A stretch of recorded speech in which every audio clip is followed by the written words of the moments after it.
반갑습니다. 우리 자우성도 인사하겠습니다. 한 주간 평안하셨죠? 환영합니다. 우리는 지난주에 이어서 나무와 열매의 비유, 그 뒤편을 우리가 좀 나누기를 원하는데, 오늘의 주제는 나무는 열매로, 또 열매는 나무로 말한다. 제가 설교 중에 표현되어지는 용어와 단어를 여러분들이 잘 묵상하고 그 응축되어져 있는 표현들이 많습니다. 예전과 다르게. 예전에는 설명을 풀어서 많이 하려고 제가 시도를 많이 했습니다만, 여러분들의 신앙이 조금 자라면 제가 그렇게 하지 않는다 그랬죠.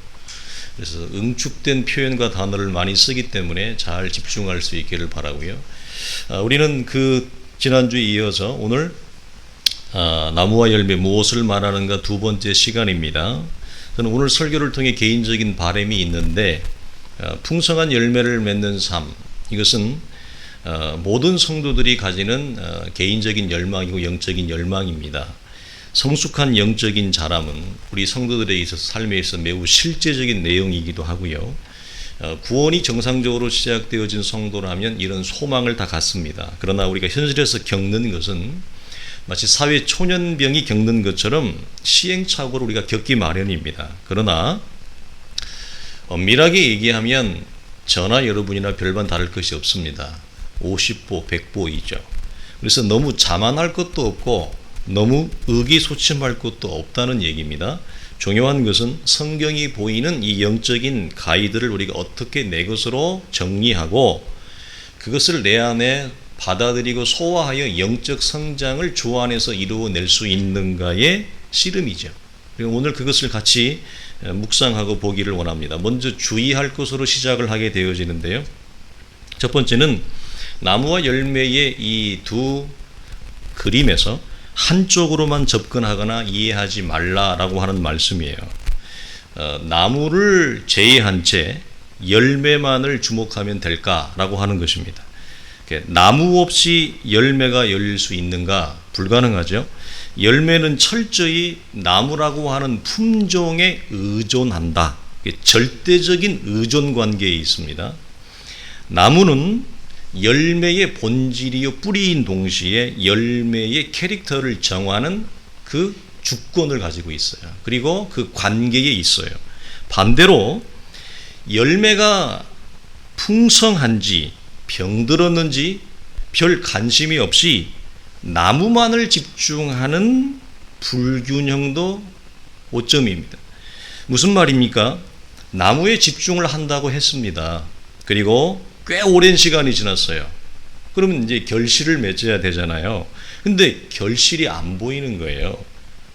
그러면 어떻게 해야 되죠? 내가 지금 무엇을 놓치고 있지? 내가 무엇을 놓치고 있을까? 성경을 통해 다시 한번 영적인 확인과 체크를 하는 것이 지혜입니다. 왜냐하면 열매는 그 나무의 정체가 무엇인지를 정확하게 말합니다. 그리고 나무가 얼마나 건강한지, 그리고 어디가 병들어 있는지를 객관적으로 말해주는 증거잖아요. 그렇기 때문에 꽤 시간이 지났음에도 불구하고 풍성한 열매가 맺어지지 않는다면 살펴봐야 되는 것입니다. 그러므로 나무와 열매는 나뉠 수 있습니까? 따로따로 보지 말라는 얘기입니다. 결코 분리될 수 없다.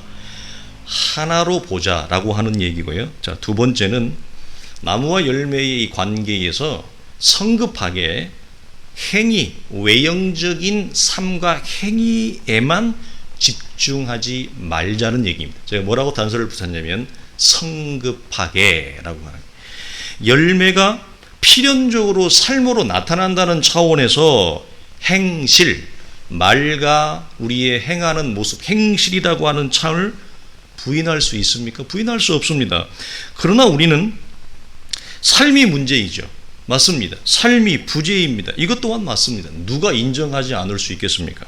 오죽하면 정직하게 살자, 윤리적으로 살자 하는 운동을 기독교 그룹 안에서 할 정도로 이런 붐이 일어난 지 이미 오래되었단 말이에요. 이런 지경에 이르렀겠습니까? 무엇 때문에? 삶의 부재 때문에 그런 거 아닙니까? 그러면 물어보겠습니다. 성도의 삶이 운동으로 됩니까? 성도의 열매가 운동으로 맺히는가 이 말입니다. 캠페인으로 이 성도의 거룩한 열매가 맺어지는가 하는 거죠. 이런 현상은 우리가 지지난주에도 나누었습니다. 무엇이 약화된 결과물이다? 하나님의 말씀의 계시성이 약화되어진 결과물이다. 그래서 말씀의 계시성이 약화되어지면 분별하실 것은 그 자리를 무엇이 대체한다? 인본주의가. 신본주의가 아니라 인본주의가 그것을 대체하게 되어져 있다. 예를 들면 윤리와 도덕, 정직하게 살자 이런 것들입니다. 기독교의 가치를 이것들이 대체하는데 이런 것들은 철저히 세상적 가치와 기준입니다. 그러면 이제 묻는 거죠. 그럼 목사님 기독교는 윤리와 도덕이 없나요? 윤리와 도덕을 무시하나요? 이렇게 묻는단 말이에요. 그런데 그걸 물어본다는 것은 아직 이 사람은 기독교가 가지는 행실이 무엇인지를 모르는 것입니다. 엄밀하게 얘기하면 기독교가 가지는 행실의 원천과 위력이 무엇인지를 모르기 때문에 목사님 그러면 윤리와 도덕을 그러면 기독교는 무시합니까? 이런 자연스러운 생각을 갖는데 여러분 이런 것입니다. 성도는 여러분 윤리와 도덕은 절대적이지 않습니다. 무슨 말입니까? 시대와 상황 따라 바뀝니다. 그리고 자신의 위치 따라도 바뀝니다. 굉장히 간사한 거예요. 윤리와 도덕이 대단한 것처럼 보이지만 윤리와 도덕은 개인적인 이기성을 굉장히 많이 그 안에 내포하고 있어요. 그래서 시대와 상황 따라 달라. 그래서 상황윤리라는 말이 나오기도 하는 거예요. 여러분 성도는 그 시대와 윤리와 도덕이 불완전합니다. 그럼에도 불구하고 그 시대의 윤리와 도덕과 정직을 공유합니다. 무시하는 게 아닙니다. 짓밟는 게 아닙니다. 공유합니다. 그러나 삶은 무엇으로 삽니까? 우리는 믿음으로 삽니다. 윤리와 도덕을 공유하지 윤리와 도덕이 성도의 삶의 기준과 잣대가 전혀 아니라는 얘기입니다. 자, 믿음이 연약하죠. 그렇습니다. 자, 믿음이 연약하다 하여 믿음을 윤리와 도덕과 정직으로 대체할 수 있습니까? 그건 여러분 기독교가 아닌 것이죠. 그건 일반 종교인 것입니다, 여러분. 또 하나가 언제부터인가 종교적인 수양, 종교적 수련인 이런 것들이 기독교의 이름으로 포장되어 거룩한 삶을 이루어내는 어떤 일종의 도구, 경건의 도구 이런 것들로 교회 안에 등장을 했습니다. 꽤 제법 됐습니다. 우리 성도들이 아셔야 할 것은 성도의 외형적 삶, 열매는 수양으로 되는 것이 아닙니다. 만약 기독교의 삶이 수양과 수련으로 된다면 그래서 불교와 도교와 일반인 종교 중에 산속에 깊이 들어가서 수련을 하는 사람들보다도 못하다고 하는 얘기가 나오는 것입니다. 기독교가 일반 종교와 다를 것이 아무것도 없습니다. 여기 있는 것보다 저 동화사에 올라가서 여러분이 돌을 닦는 것이 훨씬 낫습니다. 이렇게 여러분 기독교가 접근하면 곤란하죠. 여러분 성도의 경건과 삶은 성령 안에서 말씀으로 이루어지지 수양과 수련으로 이루어지지 않습니다. 이 부분도 혼동하지 마십시오. 그러므로 삶이 문제일 때 성경이 주는 안내는 뭡니까? 삶을 붙들고 씨름하지 말라는 것입니다. 우리가 좁은 길을 믿음으로 들어왔습니다. 좁은 길을 걸어갈 때 우리가 겪는 많은 장애물 중에 하나가 뭐냐면 탁월한 본성과 기질의 문제, 그 다음에 환경과 조건의 문제 이런 것들 때문에 우리는 반드시 삶의 봉착점을 경험하죠. 삶이 어렵습니다. 삶이 내 발을 붙잡습니다. 그럴 때 성경이 주는 가이드는 뭐였습니까? 삶을 묵상하라였습니까? 아니면 믿음의 주요 온전케 하신 이인 예수 그리스도를 바라보라였습니까? 성경은 분명하게 얘기합니다. 삶이 어려우니 삶이 문제이니 삶이 너를 괴롭히면 예수 그리스도를 묵상하지 네 삶을 묵상하지 말라고 얘기하죠. 예를 들면 율법으로 거룩을 이루어 보려고 했던 나라들이 있었습니다. 이스라엘이죠. 그럼 그들이 율법으로 거룩을 이루려했던 그 시도가 성공했느냐 열매를 맺었느냐라고 하는 것입니다. 여러분 그들의 현실은 전혀 이루지 못했습니다. 참담했습니다. 이사야 5장에 대표적으로 얘기합니다. 내가 사랑하는 자의 포도원을 노래하리라. 내가 사랑하는 자에게 포도원이 있으며 심히 기름진 사내로다. 땅을 파서 돌을 제하고 극상품 포도나무를 심었도다. 그 중에 망대를 세웠고 또 그 안에 술투를 팠도다. 좋은 포도 맺기를 바랬더니 들포도를 맺었도다. 내가 내 포도원을 위하여 행한 것 외에 무엇을 더 할 것이 있으랴. 무슨 말이에요? 하나님이 할 수 있는 것 다 했다는 거예요. 모든 열정을 다했다는 거예요. 그런데 결과가 뭐냐? 들포도를 맺으면 어찌민고. 여러분, 하나님 이스라엘을 위해서 안 한 것이 무엇이 있습니까? 아담을 창조하신 이래, 에덴 동산을 만드신 이래, 구약 이스라엘에 하나님이 당신의 자녀와 민족을 위해서 율법을 주었고 성전을 주었고 수없이 많은 은혜의 산물들을 주었습니다. 하나님이 안 한, 뭐라고 내가 이것 외에 더 할 것이 무엇이냐. 자, 우리가 이런 표현을 하잖아요. 부모가 자녀에게. 내가 도대체 너한테 얼마나 더 해야 되냐. 부모가 자녀에게 할 수 있는 모든 걸 다 하는 부모들은, 그런데 자녀가 정신을 못 차릴 때 부모가 하는 말이 뭐예요? 도대체 내가 너에게 얼마나 더, 무엇을 더 해야만 하느냐. 그래야 네가 사람이 될래. 이런 거 아닙니까? 하나님 이렇게 말씀합니다. 하나님은 최선을 다해 이스라엘을 가꾸었지만 나쁜 열매만을 맺었다는 거예요. 이것이 율법과 성전을 가진, 율법으로 성전으로 무엇을 이뤄보려고 했던 이스라엘의 참담한 현실이었습니다. 이걸 신약 교회가 복음이 성취되어진 이후에도 이 가이드를 모르면 엉뚱한 것으로 외형적 행위와 열매를 맺으려고 하는 시도를 한다는 거예요. 여러분, 참담합니다. 결과는. 그러면 어떻게 하라는 말이냐? 우리가 잘 아는 대로 요한복음 15장으로 가야 되죠. 나는 참 포도나무여 내 아버지는 농부라. 내 안에 거하라. 나도 너희 안에 거하리라. 가지가 포도나무에 붙어 있지 아니하면 스스로 열매를 맺을 수 없음 같이 너희도 내 안에 있지 아니하면 그러하리라. 나는 포도나무에 너희는 가지라. 그가 내 안에 내가 그 안에 거하면 사람이 열매를 많이 맺나니 나를 떠나서는 너희가 아무것도 할 수 없음이라. 여러분, 마태복음과 다른 건 뭐죠? 가지와 포도나무의 초점에 있어서 나무 자체, 주님 뭐라? 내가 주로 참 포도나무로 왔다 그럽니다. 이 의미가 깊어요. 근데 우리가 이것까지 나누면 이 본문의 흐름 우리가 나누기에 시간이 너무 팽창되기 때문에 그것들을 다 뺍니다. 여러분, 초점은 어디에 있습니까? 생명관계입니다. 가지와 나무는 하나입니다. 나눌 수 없습니다. 여러분, 가지가 열매를 맺게 할 수 있는 최선의, 가지로서 열매를 맺을 수 있는 최상의, 최선의, 최고의 경건은 무엇입니까? 이렇게 물어보는 것입니다. 최선의 경건은 무엇입니까? 나무에 붙어 있는 것입니다. 너무 단순합니까? 제자들은 열매를 왜 맺습니까? 자신의 행위 때문에 열매를 맺는 게 아닙니다. 우리의 행위는요, 여러분, 철저히 부패했습니다. 우리의 행위는 여러분 철저히 육체의 열매들입니다. 율법을 알고 성전을 가지고 있지만 그들이 율법을 통해, 성전을 통해 무엇을 이루어 보려고 했는데 나타나는 결과가 뭐라고요? 들포도를 맺어요. 그것이 우리의 현실이라죠. 그러면 우리는 내 삶의 현실에 들포도를 맺는 이유를, 들포도를 묵상하면 불가능하다는 거예요. 왜 들포도를 맺는지를 봐야 되는데, 제자들은 나무에 붙어있는 덕분에 열매를 맺는 것입니다. 나무와 관계없이 단절된 상태에서 열매를 맺을 수 있을까?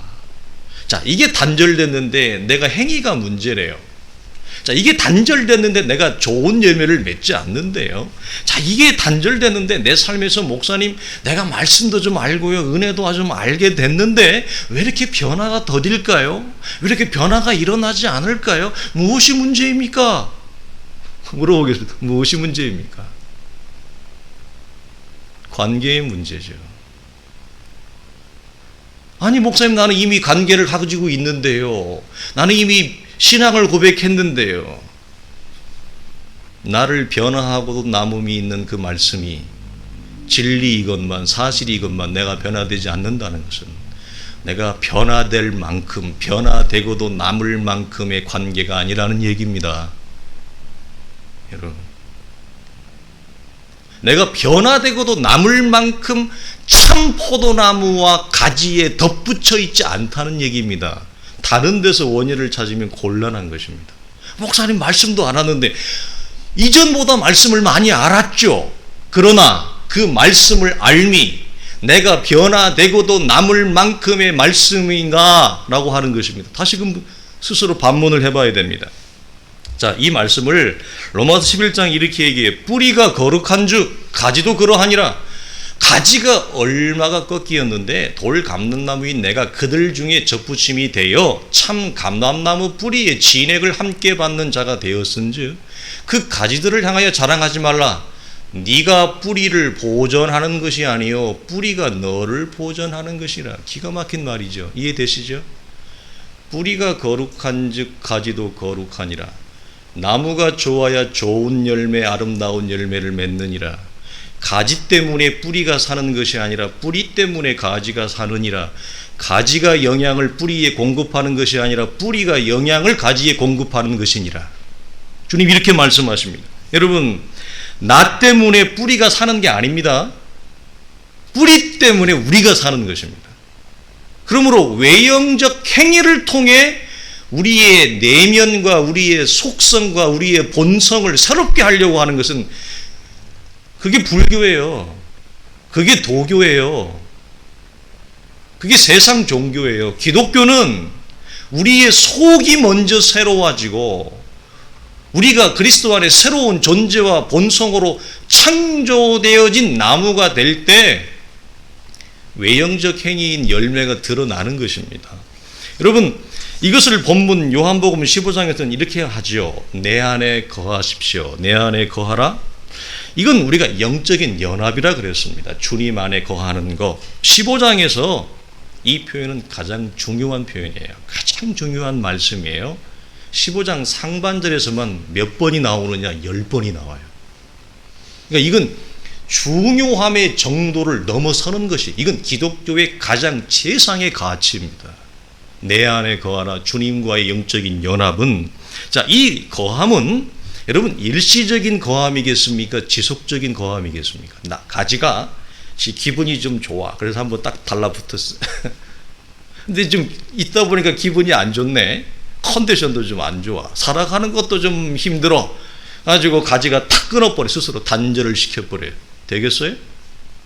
이 내 안에 주 안에 거하라고 하는 것은 상황과 조건을 따지지 않고 일시적인 접붙임이 아니라 영원한 접붙임, 영원한 연합을 얘기하는 것이지요. 자, 이 말씀의 논리에 따르면 풍성한 열매의 맺음은 지속적인 그리스도와의 영적 연합의 결과물이다. 신자의 열매는 자기 노력의 산물이 아니다. 오직 그리스도와 생명적 연합의 결과물로 주어지는 것입니다. 그러므로 당신의 삶을 힘들게 하는 것이 있다면 나무를 보십시오. 뿌리를 보십시오. 관계를 보십시오. 당신의 삶으로 인해서 외형적 행위로 인해서 당신을 버겁게 하거든 삶을 묵상하지 말고 영적 관계에 집중하라 이겁니다. 자, 그러면 주님은 이 영적 연합의 상태에서 우리는 무엇으로 하나님과 교제해야 되는가라고 하는 거예요. 하나님과의 관계 안에서. 자, 요한 1서 2장을 보면 너희는 처음부터 들은 것을 너희 안에 거하게 하라. 처음부터 들은 것이 너희 안에 거하면 너희가 아들과 아버지 안에 거하리라. 이걸 요한복음 17장에서는 아버지와 내가 하나인 것처럼 주여 저들도 우리와 하나가 되게 하옵소서. 기독교의 신앙은 하나예요. 연합이에요. 그래서 한 몸이요 한 주요 한 세례를 받았느니라. 이걸 떠나서는 얘기할 수가 없는 것입니다. 너희가 내 말에 거하면 참으로 내 제자가 되고 진리를 알지니 진리가 너희를 자유롭게 하리라. 행위의 올무에서 자유롭게 되어지는 것, 삶의 문제에서 자유롭게 되어지는 것, 율법의 문제에서 자유롭게 되어지는 거 어디에 있어요? 주의 말씀 안에, 주의 말 안에 있습니다. 그래서 주님 뭐라고? 처음부터 들은 말을, 그 말 안에 너희가 거하게 하라. 그리고 그 말을 너희 안에 여러분 거하게 하라. 이게 얘기하는 것이죠. 바로 주님의 말입니다. 자, 여러분, 주님의 말씀 우리는 교제하고 주님의 말씀으로 하나님과 관계합니다. 내 말만 계속 얘기하는 게 아니에요. 우리는 하나님과의 관계에서 그냥 내 사정만 내내 얘기해요. 내 상황만 계속 얘기해요. 아니에요. 처음부터 들은 그 하나님의 말을 가지고 하나님과 얘기하는 것이에요. 그걸로 하나님과 관계하는 것이에요. 자, 그 말씀이 내 안에 풍성히 거하라. 왜 그러느냐? 요한복음 6장 63절을 보면 이런 말씀을 해요. 살리는 것은 영이니 육은 무익하니라. 내가 너에게 이른 말은 영이요 생명이라. 이 말이 뭐예요? 예수 그리스도의 말씀입니다. 예수 그리스도의 말씀은 영이라. 이 말은 영은 곧 생명이라 이 말입니다. 여러분, 한마디로 말하면 예수 그리스도의 말씀은 살리는 영이에요. 그래서 기독교는 하나님의 말씀 계시성을 떠나서는 그 어떤 것도 논할 가치도 없어요. 기독교는 하나님의 말씀을 떠남과 동시에 일반 종교보다도 가치가 떨어집니다. 그래서 왜 우리 시대의 기독교가 일반 종교에게 우리가 이렇게 눈을 아래로 이렇게 치킴을 당하느냐? 왜 우리 시대의 기독교가, 교회가 예수를 모르시고 안 믿는 분들의 우리를 이렇게 하대하느냐? 왜 그래요? 기독교가 말씀의 계시성이 약화되어지면, 기독교가 말씀이 혼탁해지고 말씀이 오염돼 버리면 기독교, 교회의 가치, 성도의 가치는 일반 윤리와 도덕보다 떨어져요. 기독교는 하나님의 말씀을 떠나서는 그 무엇도 논하거나 형성되거나 만들어질 수 있는 가치가 하나도 없어요.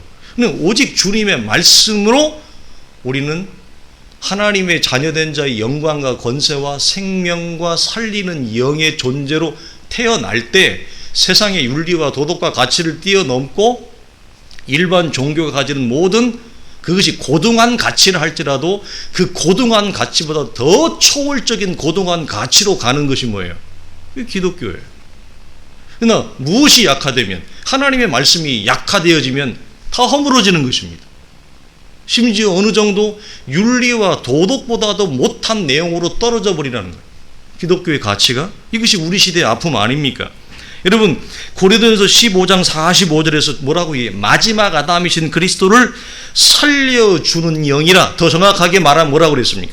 생명을 주시는 영이라. 이렇게 말합니다. 자, 요한복음 6장이나 고린도전서 15장이나 동일한 의미이고 동일한 가치입니다. 그러므로 가지인 우리는 생명을 주시는 주님의 말씀 안에 거하는 것이 영의 열매를 맺는 최상의 경돈이고 최고의 길입니다.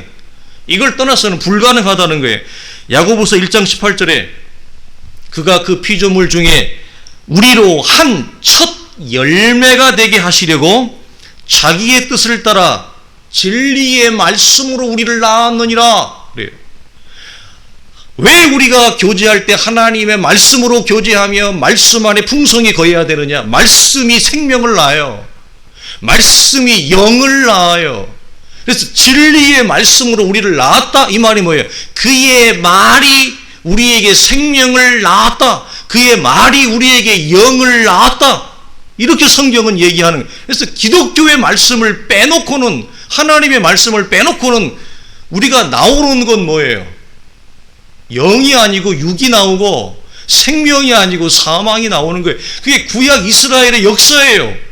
그들이 하나님의 말씀을 배제한 채 율법으로 영을 추구했으나 맺어진 건 육이요. 하나님의 말씀을 배제한 채 그들이 율법으로 생명을 얻고자 했으나 도착한 자리는 사망 아니었습니까? 그래서 주님이 안 되겠다. 내가 구약 이스라엘을 새롭게 창조하는 새로운 대체물로 참 포도나무 자체로 오신 겁니다. 주님이 왜 나는 포도나무요 참 포도나무야 하시느냐? 원래 구약에서 전통은 포도나무, 감람나무, 무화과나무는 이스라엘을 상징했습니다. 그렇죠? 모든 나무들은 이스라엘, 유다를 상징하는 것입니다. 창세기 49장의 요셉을 향한 축복에서 요셉은 가지가 풍성하다. 그 풍성한 가지가 담장을 넘어갈 것이니라. 그 담장을 넘어간 요셉의 가지가 뭐예요? 포도나무 가지예요. 포도나무나 무화과나 모든 나무는 하나님의 백성을 상징합니다. 그러나 이들이 철저히 실패하니 하나님이 나무 자체로 오신 겁니다. 참 생명으로 오신 것입니다. 그래서 우리로 가면 뭐에게? 내 나무에 붙어만 있어. 뭘 하려고 하지 말고, 네가 율법으로 뭘 이루려고 하지 말고 참 포도나무인 나에게 젖만 붙여. 젖 붙여 있으면 돼. 뿌리가 거룩한즉 가지도 거룩해질 것이라. 뿌리가 영인즉 너도 영의 열매를 맺을 것이라. 나무가 생명인즉 너도 생명의 열매를 맺을 것이니라. 이게 복음이에요. 여러분, 이게 기독교예요. 성경이 보이는 일관된 선명한 이 길을 놓치면 사람들은 어디로 빠진다? 행위로 빠져요. 율법으로 빠져요. 그걸 이제 하등한 가치로 얘기하면 교회 안에서 열심과 헌신 이런 것으로 빠진다 이 말이에요. 여러분, 주님께서 니고데모와의 거듭남을 논하실 때 이렇게 말씀하시죠. 육은 육이요. 육으로 난 것은 육이요. 영으로 난 것은 영이니 니고데모야 내가 네게 거듭나야 하겠다는 말을 이상하게 여기지 말라 하니까 니고데모가 도대체 그게 무슨 말씀이에요? 그렇게 물어요. 여러분, 이 의미는 뭡니까? 육은 절대로 영을 낳을 수 없다 이 말입니다. 오직 영만이 영을 낳는다 이 얘기입니다. 오직 신령한 나무만이 신령한 열매를 맺는다. 생명이 생명을 낳고 변화된 자가 변화될 자를 낳는 것입니다. 성경은 낳는다 그래요. 위로부터 하나님으로부터 영으로부터 성령으로부터 말씀으로부터 우리가 낳은 바가 되는 거예요. 이 말의 의미를 나무와 열매의 관계에 접목하면 뭡니까? 나무가 육인데 영의 열매를 맺을 수 있냐는 거예요. 나무가 영이어야만이 영의 열매를 맺는 거지 나무가 영인데 어떻게 육체의 열매를 맺어요? 그럴 수 없다는 얘기 아닙니까? 자, 왜 우리가 주님의 말씀을 하나님과의 관계, 영적 관계의 중심으로 삼느냐 할 때 살리는 영의 원천이신 그리스도의 입에서 나오는 말이 영을 낳고 생명을 낳기 때문에 그래요. 그래서 여러분이 말씀을 받으면 어떤 역사가 일어나요? 반드시 생명 탄생의 역사가 일어나요. 새로운 존재로 새로운 본성으로 창조되는 역사가 일어나요. 여러분, 우리가 무엇을 이루고 성취해서 우리가 그리스도 안에 새로운 존재여 피조물로 새로운 구약 이스라엘을 대체하는 신약의 새로운 이스라엘이 된 것이 아닙니다. 우리는 로마서 5장에서 바울이 심지어 뭐라고 얘기합니까? 심지어 우리는 하나님이 누군지도 구원이 무엇인지도 은혜가 무엇인지도 모르는 죄와 사망 가운데 있을 그때에 그리스도의 십자가로 말미암아 나를 살리셨도다, 나를 새롭게 하셨도다 그러는 거지. 우리가 무엇을 행함으로 여러분 어떻게 하나님의 자녀에 올라갈 수 있습니까? 이건 불가능한 것이죠. 그러므로 주님의 말이 우리에게 심겨질 때 바울이 뭐라고 얘기해요? 썩을 것이 썩지 아니함을 입겠고 죽을 것이 죽지 아니함을 입으리라. 이게 왜? 놀라운 기적의 역사예요. 그 모든 시작이 어디에 있어요? 그분의 입에서 떨어지는 생명의 말씀에서 시작합니다. 우리는 이걸 어떻게 봅니까? 이 땅에 여러분 생명 창조가 무엇으로부터 이루어졌습니까? 아들이신 그리스도의 입에서부터 나온 그의 말씀이 세상을 창조한 것처럼 우리의 영혼과 우리의 새로운 생명을 동일하게 창조하는 역사를 가지고 있다라고 하는 것을 말씀을 드리고 싶습니다. 여러분, 다시 나무와 열매로 돌아가면 나무는 제자들을 말하는 거죠. 여기서는 좀 더 크게 말하면 그리스도 안에 새롭게 지음받은 새로운 이스라엘이요 새 피조물인 언약의 자녀들을 말합니다. 결과적으로 큰 그림에서 열매란 무엇이냐? 신자됨이 하나님의 새로운 존재와 본성으로 창조된 그 성도됨이 밖으로 드러나는 모든 삶을 총칭하는 모습이에요. 그게 열매예요. 그러나 본문에서 1차적으로 열매란 무엇이라 그랬습니까? 팔복의 상태다 그랬죠. 그러면 그 팔복은 무엇이었습니까? 영적 행위라기보다 영적인 인식과 상태였다.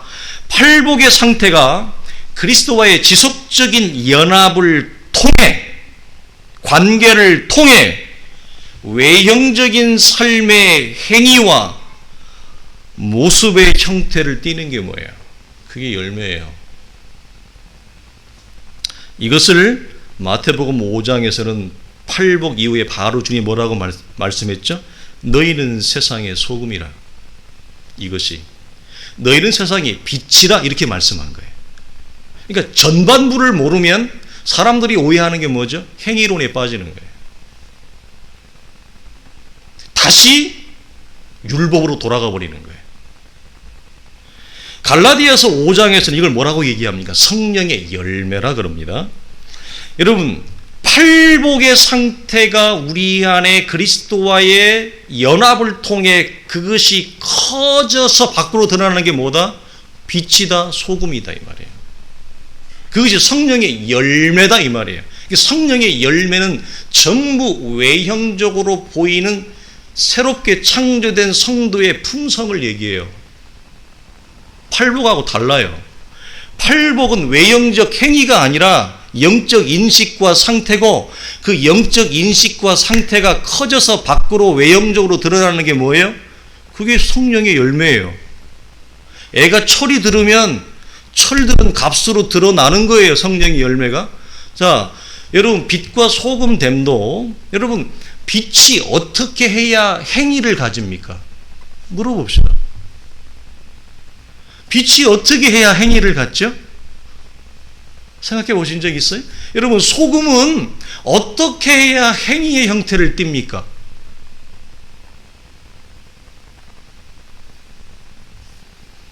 빛은 우리가 말하는 행위를 가지려면 어디에 충실해야 되냐면 빛이 가지고 있는 고유한 자기 본성에 충실할 때 빛이 쭉 나오는 거예요. 빛됨과 행위는 나뉘어요? 나뉘지 않아요? 하나죠. 빛됨에 충실할 때 행위가 나온다. 나무와 열매는 하나다. 자, 소금이 어떻게 해야 참맛을 내요? 엄집사님 집에 이 백설, 요즘 나오나? 백설 소금이 나온지 모르겠는데 천일염이 갔는데 딱 요리하는 주부를 봤더니 이 천일염이 마음에 안 들어. 주부가 요리하는 게 마음에 안 들어. 내가 소금을 내가 짠맛을 단맛을 내가 커팅해야 되겠다. 가능해요? 불가능해요. 그래서 저 뒤에 가면 이 같은 것을 금지할 수가 없다. 존재됨이 밖으로 드러나는 것을 막을 재간이 없다 이 말이에요. 소금은 소금의 고유한 본성에 충실할 때, 그 고유한 본성에 딱 달라붙어 있을 때 걔는 행위라는 짠맛을 내요. 결코 나뉠 수 없지요. 그래서 하나인 것입니다. 모든 원리와 원천이. 여러분, 율법이 요구하는 이 외형적 삶을 이루기 위해서 말하는 이 갈라디아서 5장 성령의 열매는 우리가 잘 아는 대로 9가지인데 단수예요. 근데 첫머리가 뭐예요? 심령이 가난한 것처럼 사랑이에요. 그 무슨 말입니까? 9가지 열매인데 단수라는 것은 사랑이 나머지 모든 열매를 함축하고 있다 이 말이에요. 사랑이 나머지 모든 열매를 아우르고 있다 이 말이에요. 입체적이죠. 참 하나님의 나라는 재밌어요. 여러분, 그런데 그 사랑을 고린도전서 13장에 가면 사랑을 설명하잖아요. 물어봐요. 사랑이 여러분 실제적이에요, 추상적이에요? 고전 13장에서 말하는 사랑은 매우 실제적입니다. 무슨 말입니까? 행위라고 하는 외형적, 가시적 형태를 다 띱니다. 어떻게? 오래 참는 거예요. 자, 인내하는 거 눈에 보여요, 안 보여요? 보이죠? 자, 시기하지 않는 거 눈에 보여요, 안 보여요? 여자들은 더 잘 알죠? 남자들은 눈에서 모르지만 눈에 다 보입니다. 자, 무례하지 않는다. 눈에 보여요, 안 보여요? 다 보이죠? 자기의 유익을 구한다, 구하지 않는다. 다 보여요. 성내지 아니하며 보여요, 안 보여요? 보이죠? 추상적이에요, 실제적이에요? 전부 실제적입니다, 사랑이. 그래서 외형적 행위를 갖는다. 외형적 형태를 전부 띈다. 그리고 마지막에 진리와 함께 기뻐하며 모든 것을 참으며 견딘다. 이렇게 나와요. 자, 눈에 보이는 외형적 형태를 가집니다. 자, 그런데 제가 마지막으로 우리 형들과 나누고 싶은 말씀은 뭐냐? 갈라디아서 5장 22절 마지막 하반절에 보면 23절에 보면 이 같은 것을 금지할 법이 없느니라 그리스도 예수의 사람들은 육체와 함께 그 정욕과 탐심을 십자가에 못 박았다 그랬어요. 자, 여러분, 이 같은 것을 금지할 수 없다는 말이 조금 전에 나누었던 본성이 본성됨을 외형적 행위와 열매로 드러내는 것을 막을 수 없다는 얘기이기도 하잖아요. 근데 이 말은 우리가 이렇게도 해석이 가능해요.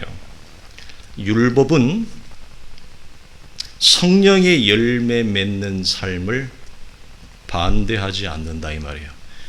이 같은 것을 금지하지 않는다는 말을 반대로 하면 무슨 말이에요?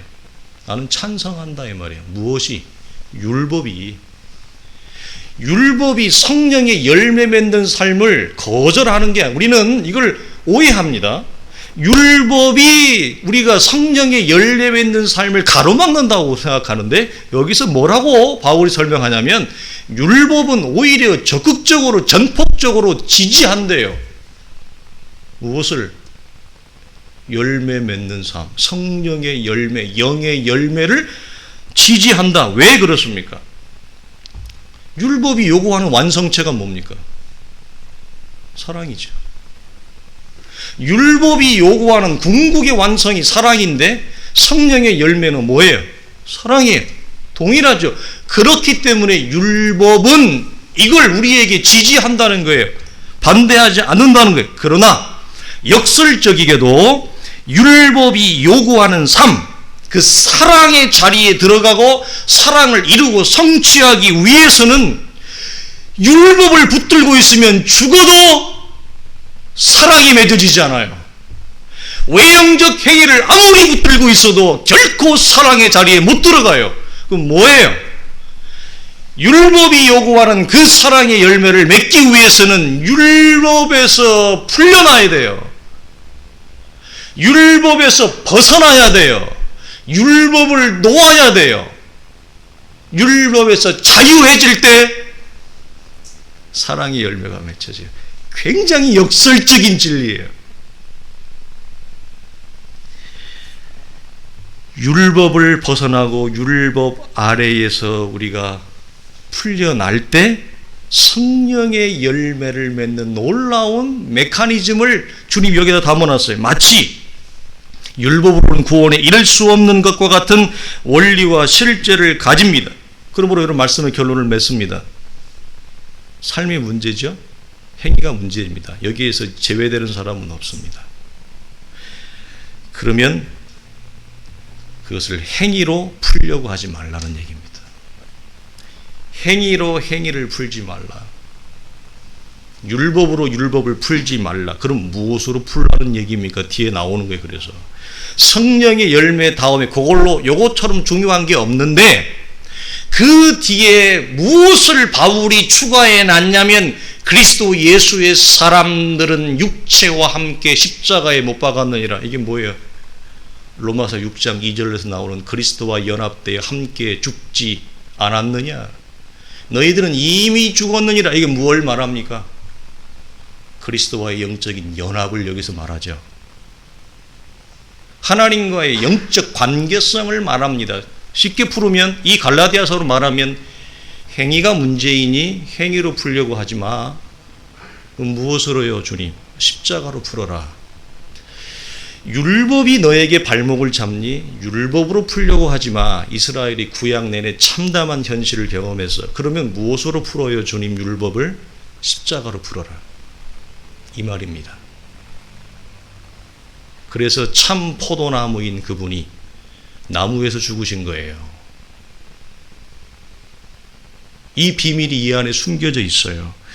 여러분, 율법은 결코 율법으로 풀리지 않습니다. 십자가밖에 율법을 풀을 재간이 없습니다. 우리 행위의 문제도 동일합니다. 외형적 행위라는 열매를 여러분이 그러므로 풍성하게 맺기를 원한다면 진리의 말씀 안에 거하십시오. 그리고 그 진리의 말씀 안에서 지속적인 그리스도와의 연합을 추구하고 묵상하시기 바랍니다. 그리고 이것은 십자가를 주목하라는 얘기이죠. 진리의 말씀, 십자가의 친밀한 연합의 상태에 이를 때에만이 우리는 행위의 문제, 외형적 열매의 문제, 율법의 문제에서 여러분 자유해지고, 그래서 아까 중간에 요한복음 8장에 뭐라고 말씀했어요? 내 말이 너희 안에 거하면 진리에서 진리가 너희를 자유케 하리라 그랬어요. 그러니까 이 외형적 행위와 율법의 삶에 이런 다양한 응축되어져 있는 것 우리가 자유할 수 있는 유일한 길은 예수 그리스도 십자가 곧 진리의 말씀 안에 거하는 것 외에는 방법이 없습니다. 그래서 이걸 우리가 뭐라 그래요? 이걸 복음이라 그래요.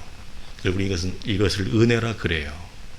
우리는 복음과 은혜 외에는 우리에게 살 길이 없다라고 하는 것입니다. 그러므로 나무는 연합 안에서 열매로 말하고 열매는 그 나무를 드러냅니다. 기도하겠습니다. 하나님 아버지 감사합니다. 나무와 열매가 보는 또 보이는 이 복된 메시지, 응축된 메시지가 우리에게 얼마나 큰지 거룩하신 아버지 하나님, 우리는 나무와 열매 앞에서 우리가 가지는 외형적 행위가 얼마나 형편이 없는지, 우리가 맺는 열매가 얼마나 하나님 건강하지 못한지 늘 이것이 우리의 숙제입니다. 하나님, 이것이 늘 우리의 고민이고 아픔입니다. 그러나 오늘 주님의 말씀은 우리에게 자유함을 주고 길을 열어주십니다. 거룩하신 아버지 하나님, 십자가로 다시 돌아가게 하여 주시옵소서. 예수 그리스도의 십자가에 연합된 죽음을 더 깊게 묵상하게 하여 주시옵소서. 처음부터 들은 진리의 말 안에 거하라 했사오니 아버지 하나님, 우리가 처음부터 들은 예수 그리스도의 생명과 진리의 말씀을 다시금 묵상하게 하시고 다시금 점검하게 하시고 다시금 체크하게 하시고 그 진리의 말씀 안에 우리가 있는지, 그 말씀 안에 내가 머문고 있는지 아버지 하나님, 내 자신을 냉철하게 바라볼 수 있는 귀한 은혜가 우리에게 주어짐으로 영은 영을 낳느니라. 우리의 생명의 원천이시고 우리의 삶의 근원이신 주님이 참 생명나무이므로 우리는 반드시 생명의 열매를 맺을 줄로 믿습니다. 거룩하신 아버지 하나님, 하나님의 교회 공동체와 사랑하는 모든 주의 자녀들이 이 생명과 영의 열매를 풍성하게 맛보며 누리며 그 안에서 신령한 교제를 할 수 있도록 사랑하는 공동체와 주의 교회와 성도들을 축복하여 주시옵소서. 우리 주 예수 그리스도의 이름으로 간절히 기도하옵나이다. 아멘.